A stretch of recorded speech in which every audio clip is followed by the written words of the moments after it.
Well, good morning, everybody, and thanks for joining us for this meeting to talk about the upcoming Future Panther Day.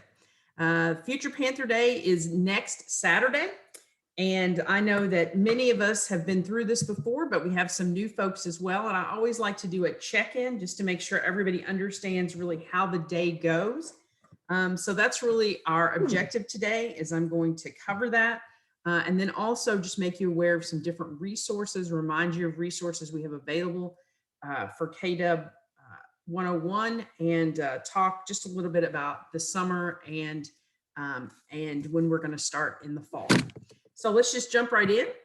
Right now we have 56 students who are confirmed for Future Panther Day. That is a couple more than we expected, but there's always some movement. So we would expect that 2 or 3 is what Kate thinks could drop in the next week or so. Right now, last night I got the last 6 files of people that are coming and registration has closed. So we should have no new folks.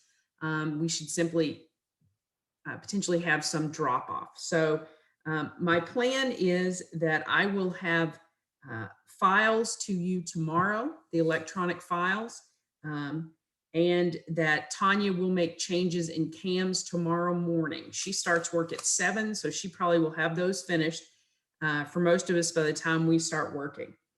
Wanted to just remind you of the resources that are available for KW 101 teachers. We have, as we call it, the sandbox. And Tanya will be sending a link out to new folks, but it has lots of resource material about teaching the class, but also about advising.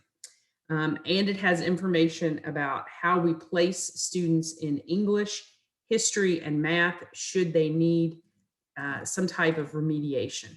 Okay. Also, there is a Gen Ed check sheet. That's what we call it here. I've never heard anything called a check sheet before, but that's what it's called. And it has all the general education requirements. And so you can refer to that. We right now are using the one from this academic year because we don't have an updated one, but I do not believe there are any significant updates coming that would really change how you do your advising. Wanted to remind everybody that when a student brings any college work with them, whether that's dual enrollment work, whether that's an associate's degree from another institution, the registrar is the one who evaluates that, not us. And so we can look to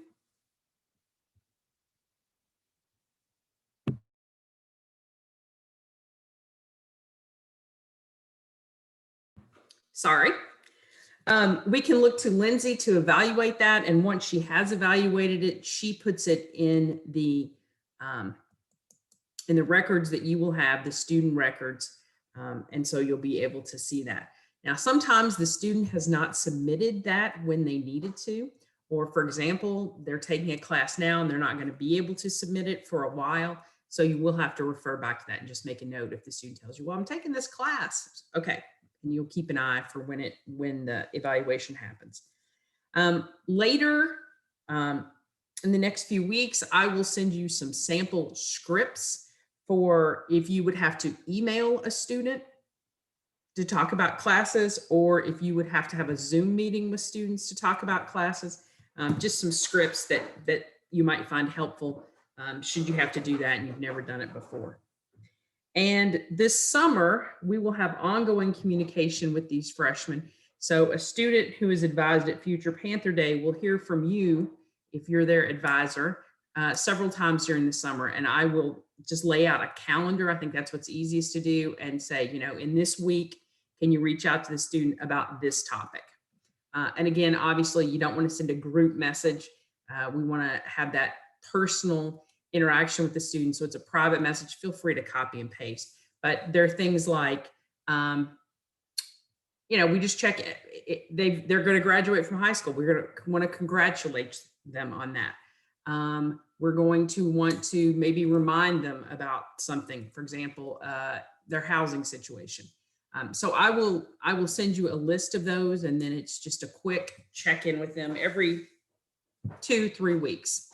And of course, toward the end, we'll be reminding them about things like orientation and when they need to be here for to check in, to get settled, all of those things. Questions? Throughout the summer, occasionally, I may be reaching out to you if we have a student who needs to be remotely advised. And what that looks like is we have certain segments of the population that are advised by a specific person.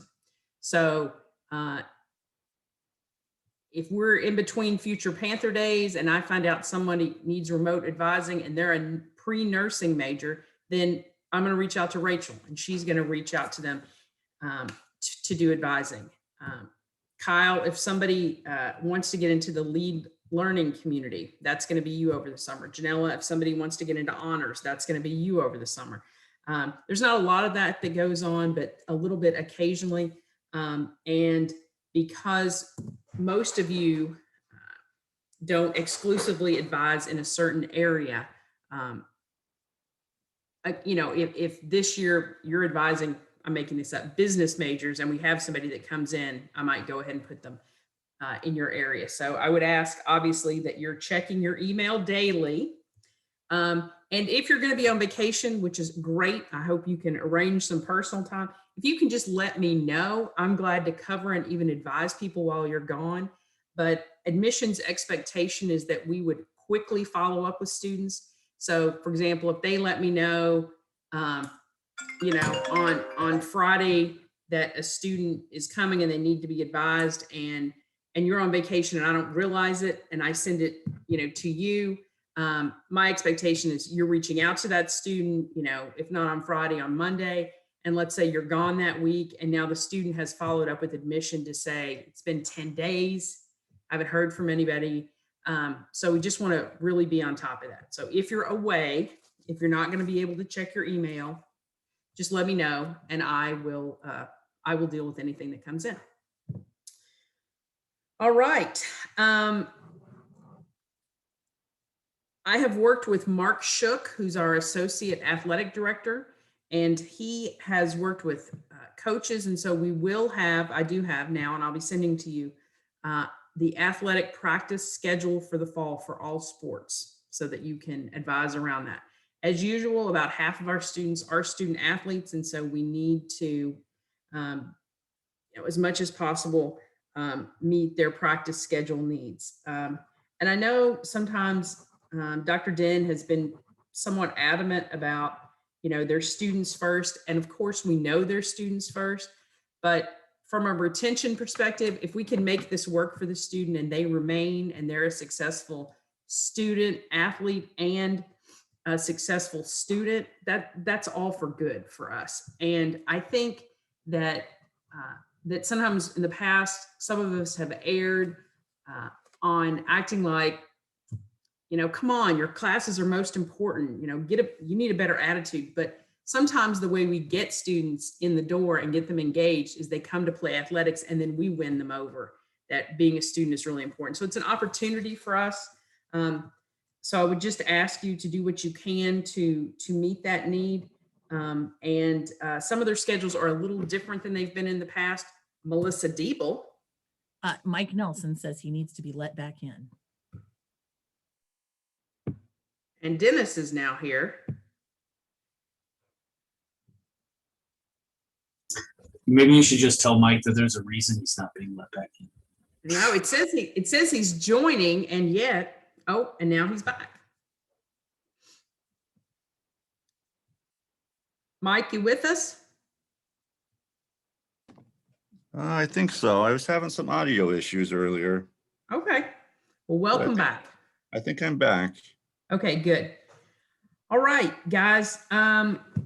Want to talk to you about actual Future Panther Day and what our plan is. So our plan is always on Future Panther Day. I like to have a team meeting before we get started. So we will be meeting in the library. The library already has some plexiglass set up at their reference desk. And so I will be there checking students in. That's how we'll do it this time. You will be stationed at a specific table that I will have assigned you to, and you will not be coming up to where I am to take students back to your table. Okay, we're trying to keep people as stationary as possible. So we have several student orientation staff, SOSers, and they're going to be there to walk safely distance from students to bring them to your table. Okay, so that's what's going to happen. And I am going to make sure students understand where the registrar's tables are. So when you finish advising them, you will send them on to the registrar table. You will not walk them up there as you have done in the past. Okay, so we're going to keep you as spread out as we can. And I've worked with Deb Russell, and we've been able to identify enough spots that are spaced in the library that we can make this work. So I will have my cool purple tape, and I will tape off spots 6 feet apart. So when we can line students up, often they are quite congested and when they're checking in. And so we're trying to mitigate this year. So I'll be behind the plexiglass, and we'll have them lined up, and we will have 20-minute advising sessions. Okay. The team meeting will start at 9 o'clock. And unlike other years where I can have, yummy, delicious snacks where we can all touch stuff together, we can't do that this year. I will have little snack bag treats and some water at your site so that you would be okay. This is kind of a business casual day. Some years we've had faculty like super overdressed, and then that feels a little awkward. So this is really business casual, feel comfortable. And if you can do it with a little school spirit, that's nice too. So this would be a great day if you had a Wesleyan polo that's purple, or, something showing a little school spirit. This is not a jeans and sweatshirt day. So I always just give the example of khakis, or I usually wear a skirt and a shirt. Feel free to have your own style, but we obviously need to look professional. Need to wear your name tag on this day. If you don't have a name tag, let me know, and we'll try to get one ordered in the next week. Our demeanor, obviously, on this day, extremely excited. We're so happy to welcome them. That will be my attitude, and I will be excited, and I know you will be too. I think this is going to be more challenging to advise students who can't even see our entire face. So I'm planning to bring a picture of what I really look like and put it on my plexiglass. And I might pick a picture that like has me with my son or doing something fun, just so the students get that flash moment of, oh, here's who she is. And I would, Kyle.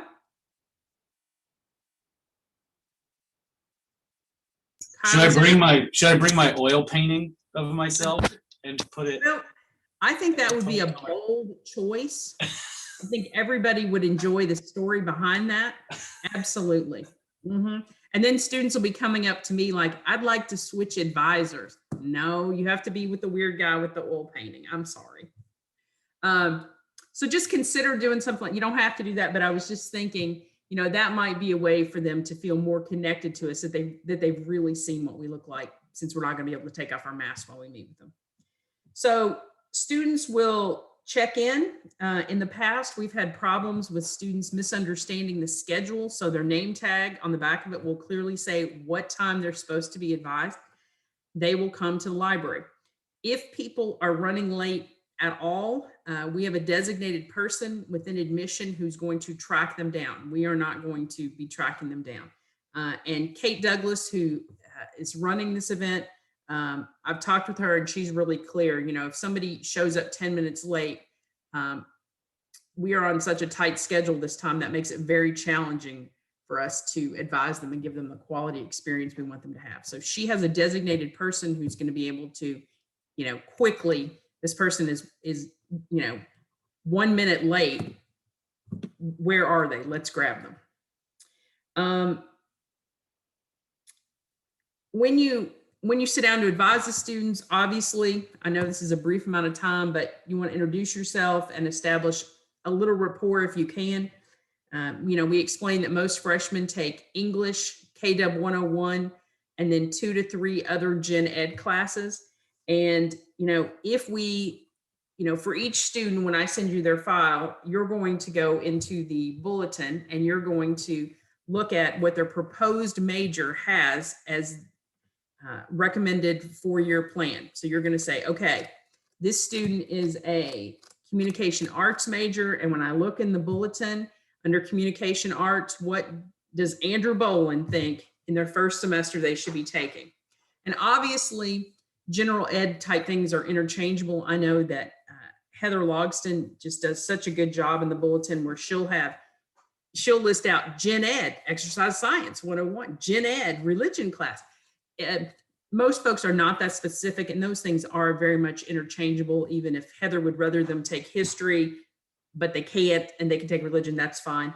But students, you need to have an idea of what they, what some options are. And obviously, if as the summer goes on and we get to be short in different classes, we're at some point we'll run out of seats in X discipline. And so I will let you know that. The registrar runs a list, the course list for me pretty regularly. It is easier for me to look at the paper list and the format that they send it in. It's easier for me to use than looking in the portal. So I will share that with you. I just asked them last night for their latest copy. But as we start to see we're running out of seats in exercise science, well, then obviously we're not going to recommend that. So we try to position this in a way that students feel like they have lots of choices, even when we get down to the point where they don't have lots of choices. But to a student, this can be as simple as, in your general humanities requirements, you'll need to take 9 hours. 3 of those need to be in history, and 3 of those need to be in religion, and then you get to choose the other 3. So in history, you could take American history, early or late, or you could take world civilization, early or late. See, those are lots of choices. The student is making choices there. Sometimes I like to say, you need to take, again, in general humanities, a history or a religion class. Which one sounds more interesting to take first? Which one are you most interested in now? Again, giving them a choice. And so that's part of what we do in the team meeting. We'll talk about here's what we're pushing, here's what we're staying away from. You will see certain classes that once we get down to just a handful of seats, we want to really be careful and look at knowing that we'll have majors who need to take those classes.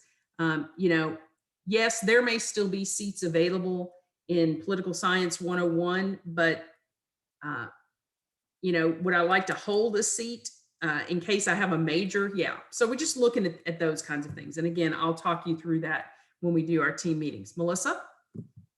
I just want to jump in because sometimes people will put students in Ed 200, which is a gen ed, foundations of ed. The thing that I just want to make sure that people are clear is if we need the spot, we will pull them. The other thing is that it's part of the class. They will have to pay the $100 of fees that go along with it, as well as complete field experiences in the classroom. So they'll have to do the background check and the CAN and all of that. They'll have to pay for a Standard for Success subscription for the year. So sometimes people think it's a good way for them to explore education, and then they get upset when it costs them money. So I just thought I'd tell you that up front. And if they do want to explore education, the best way to do that is to meet with Dr. Michael Nelson during many hours of the day and night. Awesome. Everybody make note. Education people, Mike Nelson. Actually, I charge more than the $100. I'm like $120, so it costs more to have them come see me. Nice. Okay.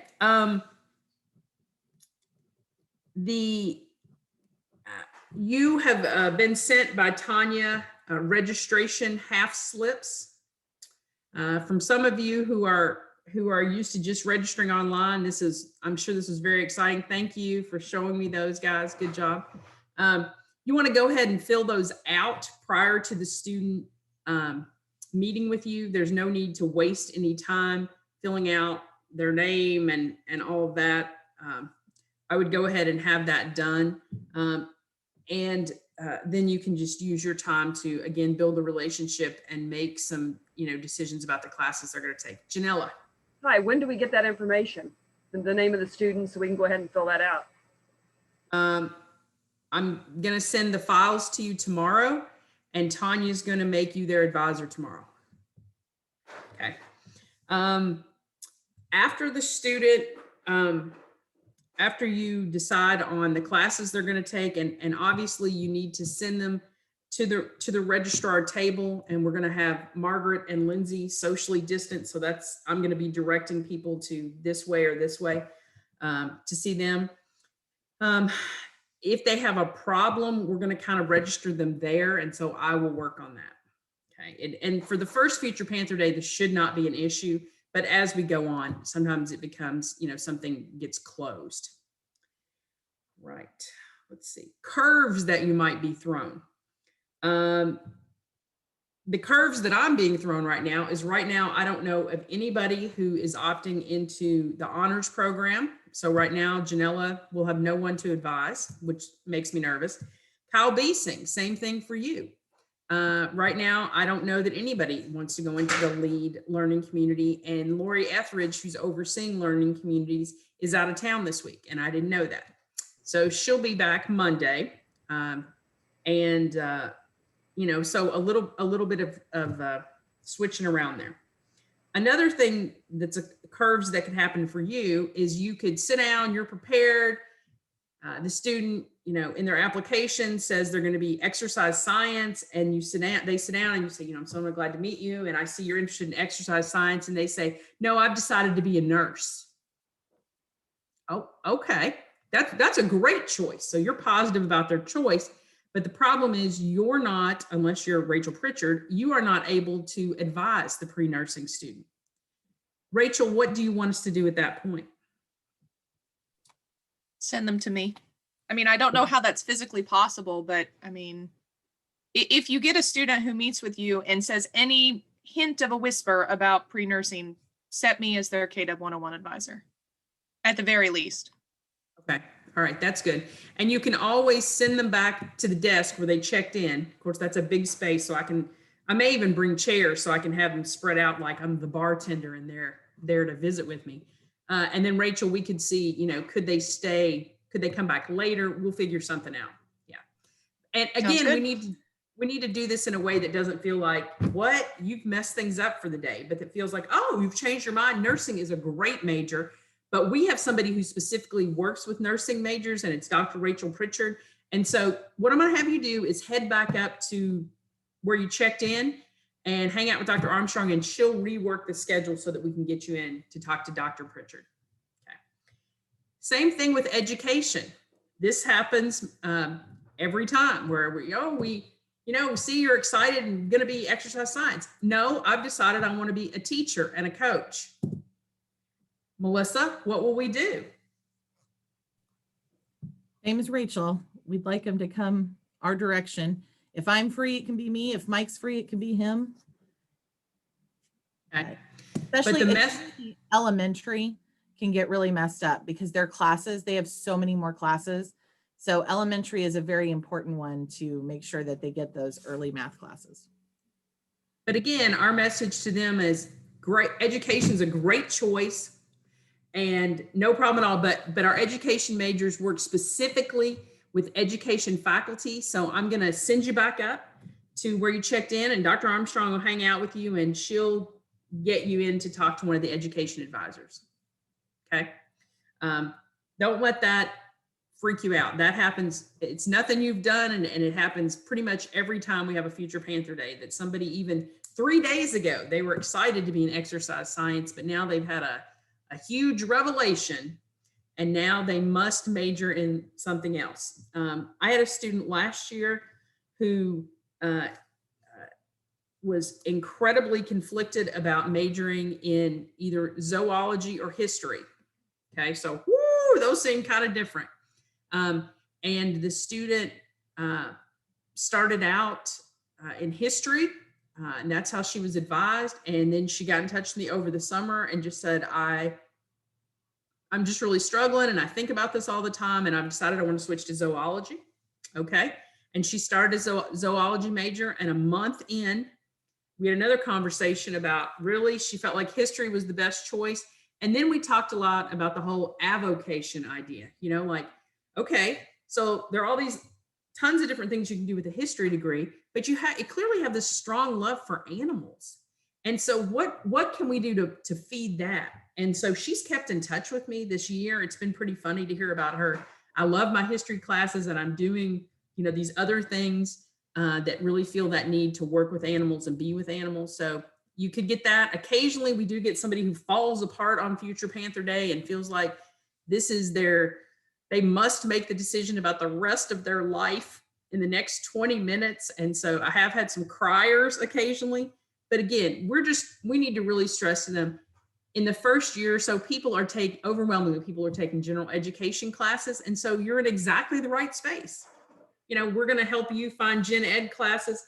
If a student, what I had done with the student who was back and forth about the history and zoology, was even when she decided on a zoology major for her, one of her gen eds, let's go ahead and take a history class. Let's go ahead. That's a requirement. You're going to need to take one anyway. Let's take it the first semester and just see how that feels. And when she got in that class and could compare it to her requirements for zoology, it became clear to her what she was excited about, what she felt comfortable about. So just need you to be somewhat quick on your feet, because occasionally you will get one of those.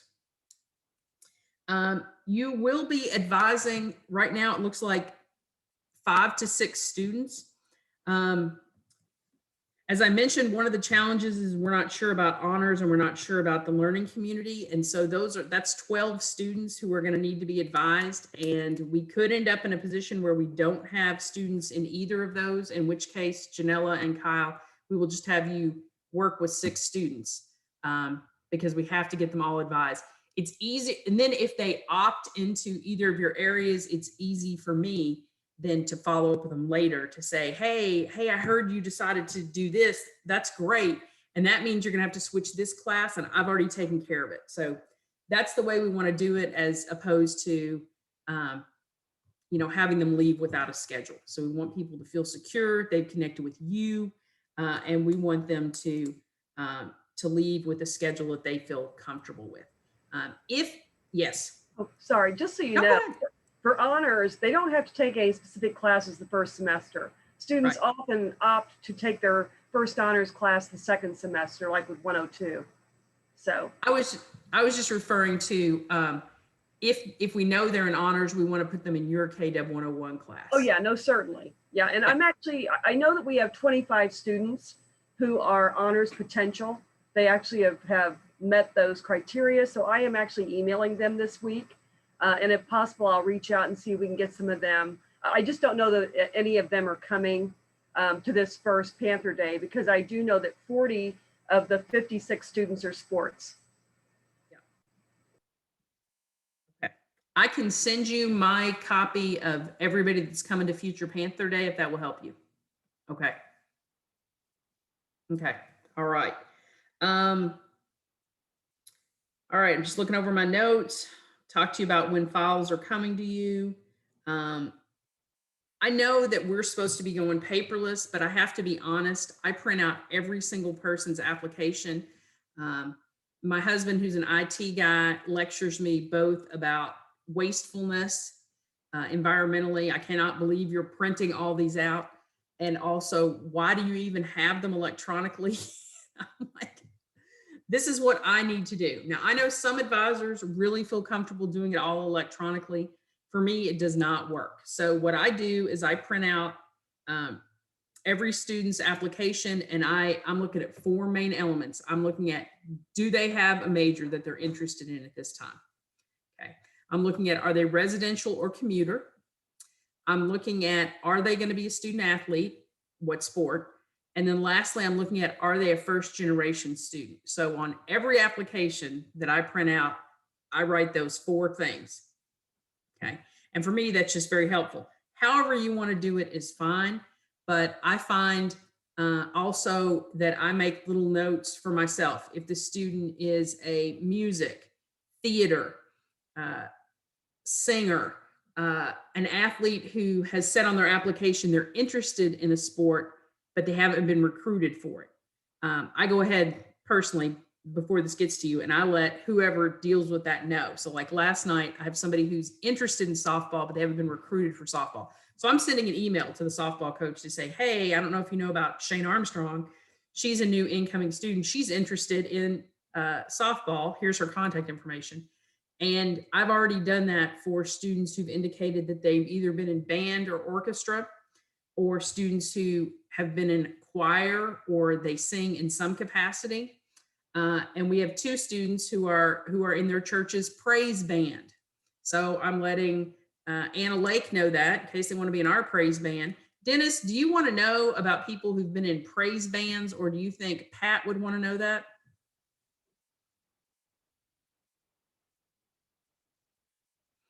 Dennis is on his phone, so he may not be able to talk to us. But Dennis, if you could maybe let me know if you want to know about the praise band people, I'll let you know. Okay. Hey, Shane, Yeah, what other, do we just have the one learning community this year? Do we have any others? we have 2. We have Religion 102, which is the faith and service learning community. And Lori Etheridge has reached out to everybody who is coming to Future Panther Day to let them know about the 2 different learning communities. So LEAD, which is the KW 101 class that Kyle will be working with. Should a student ask you about that, it is the KW 101 class, just like you're taking, but we will have some leadership related topics, maybe some activities and some speakers, but I'll be working with Kyle on all that. Sometimes students might reveal to you that they're interested in that when you're meeting with them. Hey, I was a student leader, did all these things, love leadership, interested in leadership. You know, it might be worth it to to go ahead and send them back to me and I get them to talk to Kyle. You know, sometimes that becomes obvious, just like, hey, I'm an ed major, becomes obvious. And the religion learning community is, as I said, Religion 102, Jim Coleman's teaching it. And they are going to take that class together and then do some outside service type activities together. Okay. So again, Lori should have reached out to everybody about that. Because often the decision to join a learning community is not something that somebody wants to jump right into during registration, but sometimes it is. So if the student opens the door, don't be afraid. I mean, we're at the first group who we're registering. And so right now it's really easy. We have seats in those areas. There is no prereq. Yes, Janela. Are the learning communities living together? Pardon? Are the learning communities actually living together on the same floors? I mean, like they are at other colleges. I didn't know we were doing that here. LEAD, the leadership learning community, they are all living in Kendall Hall, Okay. but not on the same floor necessarily. And their class is going to be taught in the classroom in Kendall Hall. Okay. The service, faith and service, is open to residential and commuter students. Okay. One of the challenges with using the Kendall classroom was if you don't live in Kendall, then it becomes, you know, I can't just set up that you can access the building during class time. It becomes you have access to the building. Well, are we comfortable letting a bunch of commuters have access to a building they don't live in? No, not really. And we wanted to try both. I mean, we tried a living learning community with LEAD last year, and Lori taught it. So there's that. All right. So just to recap, you're going to get the files tomorrow. And then, and I'd like to tell you it's going to be neat and tidy and I'll have exactly your 6 files to you tomorrow, but that may not be true. Okay. We may have movement early next week. In the past, sometimes I've been told we're not taking any more registrations. Okay. Then people will drop off. Okay. And then somebody will be desperate and need a spot. And this is the only time they can come. We got to be a little flexible about that. Again, you look through the student's file, and you are looking at that most freshmen will take English, KW 101, and 2 to 3 gen eds. If the student is weak academically, and for example, they're a fall athlete, we don't want to overload them. You know, a freshman football player who had a very low GPA is not somebody we want to put in 16 units. You know, they're full-time if they're at 12. Now, two ways of thinking about this, and Lindsay and I, this is one of our favorite topics to debate. I'm a believer in putting them in 12 units because I think they can handle that. She's a believer in putting them in 15 units because she thinks them having wiggle room to withdraw from a class is more beneficial. I'm not saying either's right, and we've tried it numerous ways. For some students being in 15 in week 1, they feel overwhelmed. I can't do this. Whereas if they had 12, they're like, this is manageable. Then there are students who, get part way in, and for whatever reason, they're doing okay in most classes, but there's one class they just hate it. If they're only in 12 units, they have no way to leave that class. And that can feel overwhelming, and they can feel trapped. So I usually just go by how strong they are. And if they have a 2-1 or something coming in, I'm just wondering about their academic preparedness. And so I tend to go with the 12 units, and I'm just really candid with the student. If you take these 12, you will not be able to withdraw from anything. Would you prefer to take 15? We're teaching them to use these adult skills. And so it's totally fine to talk them through it and see what they think. We have a major change this year. We are not requiring standardized test scores. Of the 56 people who are coming to Future Panther Day, there's only like 6 that don't have standardized test scores. Everybody else is taking the ACT. In our sandbox, we have the recommendations from Rachel and Kyle, and just our historical English recommendations about what the student's ACT subscore is, and therefore what they need to take. So I am going to, Tanya was double checking that this morning to make sure we had loaded the most current material in the sandbox. Kyle? I just want to point out that the math one did change a little bit this year. Okay. So if you've looked at that in the past, I have a little flow chart and everything. I've got like multiple different things in there, but we did add a new gen ed course this year, Math 106, Discovering Mathematics. If you've been somewhere else where they have like a quantitative reasoning or a math for liberal arts kind of class, this is kind of that class. So if you have a non-business, non-science major who just needs a math gen ed, that may be a good place to steer them. It just requires an ACT of 17 or higher. And if they're just going to be little self-contained modules that talk about interesting aspects of math that should be accessible. So if you have a student who comes in and is math phobic, but just needs that one credit, the idea for this class is we only get them for one class. Let's give them a positive experience, even if they don't like math. So just be aware that that is a new offering this year. So that's Math 106, and Christina Starkey is going to be teaching that this semester.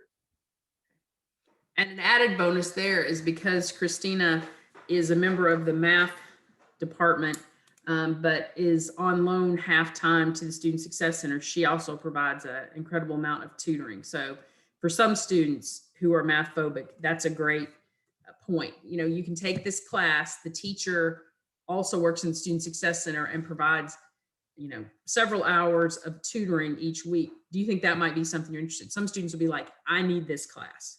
Like they don't even know Christina. I need this class. Okay, let's put them in there. So, Kyle, thanks for that explanation. That is helpful to just understand more about Math 106. Rachel? Yeah, I just wanted to mention that with regard to science too. So the science forms are not necessarily updated, but like Shane said, if you have a science major who you are advising on one of these Future Panther days.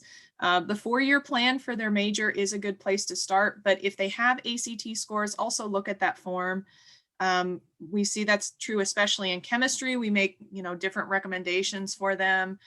We use those ACT scores in the past to make recommendations about, do we put them in 1 or 2 science classes in that first semester? What helps them feel, comfortable versus overloaded. So, and if they don't have ACT scores, sort of like Shane was saying with some of the other students, maybe look at their GPA, look at their high school performance. Have they taken high school science classes? How have they done? How comfortable are they starting in 1 versus 2 classes? And it's especially true if you get a pre-med student. Pre-med students are the ones who we have to be most careful about because they have to have certain requirements in by the end of their junior year, not graduation. And so definitely take a look at that form if you have some science students you're advising. And Rachel, we have 1 pre-med student so far who is not a natural science major. Student is planning to major in psychology and then go to med school, which of course is doable, but we're going to be really planful to get them the prereqs they need for med school. Yeah, we sometimes get students who do that for a variety of reasons, whether it looks good on an application or they, maybe they have an interest in something like psychiatry that would complement their interest in pre-med. So, yes, if they are pre-med, but they're not a science major, then I would encourage you to check out the pre-medicine form in that section of the academic bulletin because it has their courses listed there. They would take essentially a lot of the same introductory courses that a science major would take. So what's most important for the pre-meds is Gen Chem in that first year. All right, and science and math is where we have a lot of anxiety for incoming students. And so we want to stress that we have, for somebody who's a natural science major, there are certain classes they're going to take. And since I was a non-science major, I can say, but for other people who are non-science majors like us, there are these other courses that are more real world application.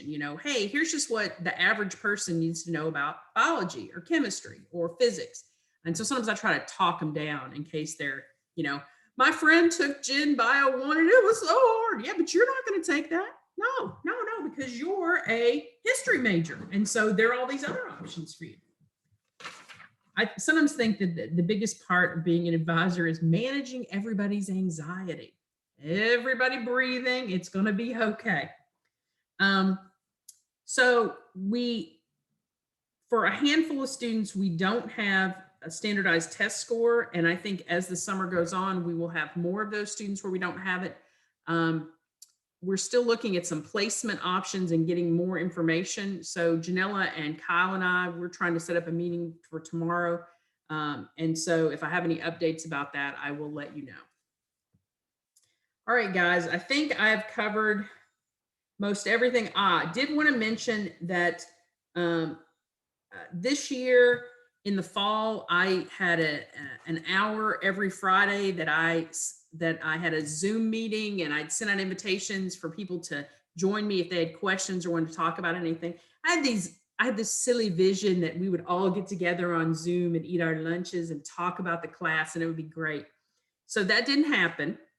And exactly 2 people came at any one time. There were never 2 people but me, but there were sometimes me and one other person. And one person, I think, just did it because they felt sorry for me. So thanks, Kyle. I appreciate that.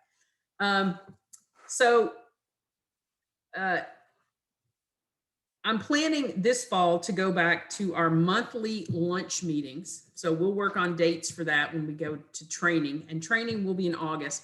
I can't tell you the exact date because I don't know how Dr. Cousins is going to set up that first week back for faculty. In the past, we've done our training on Monday. And that's what I would like to do. And then you all have all these other responsibilities later in the week. But until I connect with him, I can't confirm that, but it will be in August. And we normally do a day of training from like 9 to 3. I provide lunch and snacks. But then in the past, before this year, we've also done a monthly lunch meeting. And so I would like to put that back on the books. It's not mandatory. I do buy lunch for you. So for some people, that's quite a motivator. But the whole point is to get together and just talk about what's working and what's not in our classes, and for me to share any additional resources that I have, and us to just kind of support each other.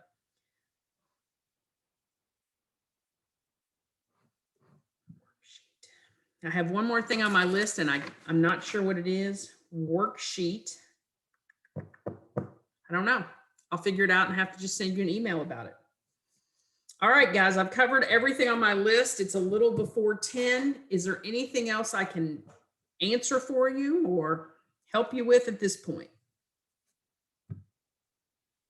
Okay, so next up tomorrow, we'll send out files. The changes will happen in CAMS.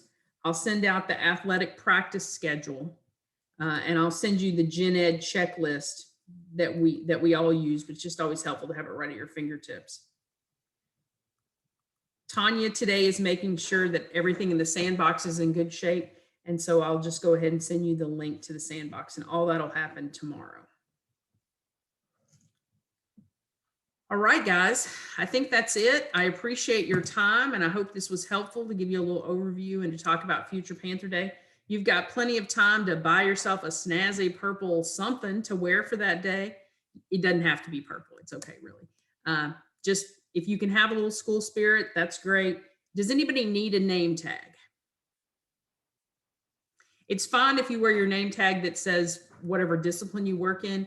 I've occasionally had people that are like, I want a specific name tag that says I'm KW 101 faculty. If you would like that, let me know. We'll order that, but otherwise just your name tag that you normally wear in your daily life. All right, Ashley, if we can have one more look at the baby, then I think we'll be ready to end this meeting.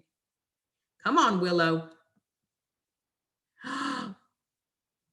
She is so beautiful. Oh, Ashley, does she sleep? Just give us a nod if she sleeps. Oh, Until last night, yes. So I've been bragging on how well she's been sleeping, and it bit me in the butt. Well, she was just so excited to meet all of us. Right? yes. Well, who wouldn't be? Is Exactly. Bailey doing okay with her? Yes, my parents actually took Wrigley on Monday back home with them to Tennessee, and we're gonna go get him tomorrow. So it's been easier to adjust, but next week is gonna be the real testament to my motherhood skills. Well, it's nice that he's had time with your parents, so he's gotten to feel super special too. Yes, yes. That's great. All right. All right, guys, thank you for your time. And I'm going to send this meeting out to anybody who wasn't able to be here. And I appreciate your time. Thanks, guys.